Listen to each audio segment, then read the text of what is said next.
Bonjour, je m'appelle Babacar Ndao, je suis conseiller technique au ministère de l'économie sociale et solidaire et de la microfinance, qui est dirigé par le docteur Alioune Badara Dione.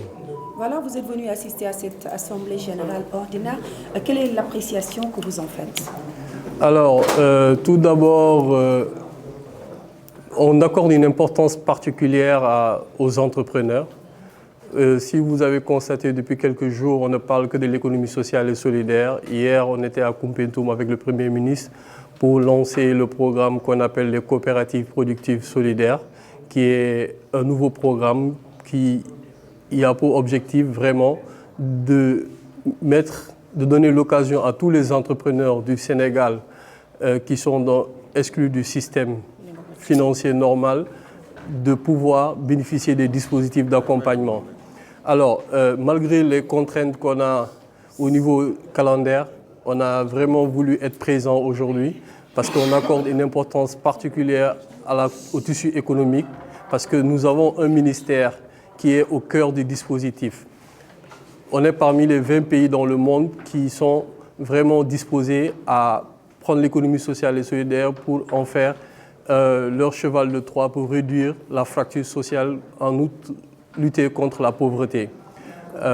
Aujourd'hui, je viens d'un séminaire avec le Haut Conseil du dialogue social qui a même pris le thème de l'économie sociale pour en faire un thème central, parce qu'on est convaincu que c'est le seul dispositif aujourd'hui face à la conjoncture, à la mondialisation, pour réduire effectivement la souffrance des populations. Qui parle d'économie sociale et solidaire, sûrement beaucoup ne connaissaient que l'aspect microfinance, mais l'économie sociale et solidaire aujourd'hui est basée sur 3 piliers principaux. Donc vous avez les coopératives. Avant, on parlait que des coopératives agricoles, des coopératives d'habitat. Maintenant, vous avez des coopératives qui s'élargissent sur les différents corps de métier. Si vous êtes menuisier, vous pouvez vous organiser en coopérative aujourd'hui. Vous êtes électricien, vous pouvez vous organiser en coopérative. Donc, on a élargi un peu le dispositif. Donc, c'est l'aspect coopération qui est très important. Et à côté, vous avez le volet mutualiste, mutualisation des forces. On sait qu'aujourd'hui, à vous seul, entrepreneur, vous ne pouvez pas forcément avoir une mutuelle de santé. Mais si vous êtes en coopérative, naturellement, vous pouvez avoir une mutuelle de santé.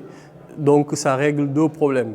Vous avez le problème de gouvernance qui est réglé à travers une coopérative où seul, je ne pouvais pas accéder à telle opportunité, à tel mécanisme. Mais en coopérative, il y a déjà une méthode de gouvernance qui est bien définie, où chaque acteur a droit à une voix. Présentement, comment votre ministère compte accompagner ce mouvement-là, surtout en termes de projets? Ils ont décliné pas mal de projets tout à l'heure. Oui, nous, on a ce qu'on appelle un agrément ESS. Un agrément ESS, c'est comme la carte d'identité des acteurs de l'économie sociale et solidaire. Bon, naturellement, qui parle d'économie sociale et solidaire, ça a toujours existé dans le monde. Il y a des pays, par exemple, on parle beaucoup d'Israël, mais leur vraie force, c'est à travers les coopératives. En 1896, lorsqu'ils ont conceptualisé le retour, ils sont basés sur des coopératives solides. Et c'est sur cette base qu'ils sont devenus une nation forte. Et nous, le Sénégal, on avait commencé avec Mamadou Dia, mais en temps, on a eu à abandonner en fait le dispositif pour les raisons que nous connaissons tous. Donc nous voulons relancer en fait l'économie locale à travers les coopératives. Et donc maintenant, pour être acteur de l'économie sociale et solidaire, il y a des critères. N'est pas qui veut être acteur de l'économie sociale, parce que c'est une structure en général qui répond, qui n'est pas à la recherche du profit, comme des grandes entreprises capitalistes. Donc naturellement, la priorité, c'est le bien-être des collaborateurs. C'est l'humain au cœur en fait, du dispositif économique. Bon, avec l'agrément ESS, il y a des avantages qui sont liés à cet agrément.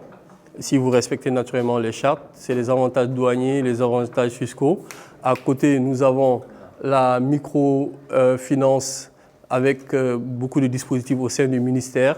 On travaille avec les institutions de microfinance. À côté, vous avez la microfinance islamique. Aujourd'hui, l'État a signé un décret pour au lieu de programme de promotion des institutions de microfinance, on est passé à un fonds de promotion de la finance islamique. Donc, pour vous montrer toute l'importance que l'État accorde à notre ministère. Et naturellement, aujourd'hui aussi, on est en train d'aller vers un conseil interministériel pour la première fois. Parce que c'est un ministère jeune qui existe depuis 2017, qui en 2021 a eu une première loi pour régir un peu le secteur de l'économie sociale et solidaire. Et on a eu un décret d'application en 2022. Donc, il y a du chemin à faire. Et le président de la République, Bassirou Diomaye Faye, son premier ministre Ousmane Sonko, croient réellement à l'économie sociale et solidaire. Preuve en est que le Premier ministre, lorsqu'il était maire au niveau de Ziguinchor, c'était le seul maire qui avait une direction de l'économie sociale et solidaire. Et lorsqu'il y a eu le Forum mondial de l'économie sociale et solidaire, la mairie de Ziguinchor a été utilisée comme modèle. Donc naturellement aussi, en tant que Premier ministre, il va contribuer pleinement à l'essor de l'économie sociale et solidaire parce que rappelons-nous que sans l'État, l'économie sociale et solidaire ne peut pas émerger parce que c'est une nouvelle offre à la population à côté de l'hypercapitalisme, de la mondialisation effrénée et naturellement avec le Covid qui est arrivé, si on avait une économie sociale forte, on n'aurait pas eu beaucoup de conséquences sur nos entrepreneurs parce que c'est les entrepreneurs au niveau local qui vont produire pour une consommation locale à moindre coût. Donc naturellement, la dame qui est au marché poisson, qui n'arrive pas à avoir certains dispositifs, s'ils s'organisent, ils ont tout le dispositif d'accompagnement technique et leur production est vendue au niveau local. Et donc naturellement, vous entrez dans ce cadre en fait. Voilà, donc vraiment l'économie sociale et solidaire et la microfinance sont votre partenaire privilégié pour l'atteinte des objectifs de votre mouvement. Voilà, ci wolof rek ndaje bu nu mel nan nga ko gisee ak nan ngeen fas yéene taxawee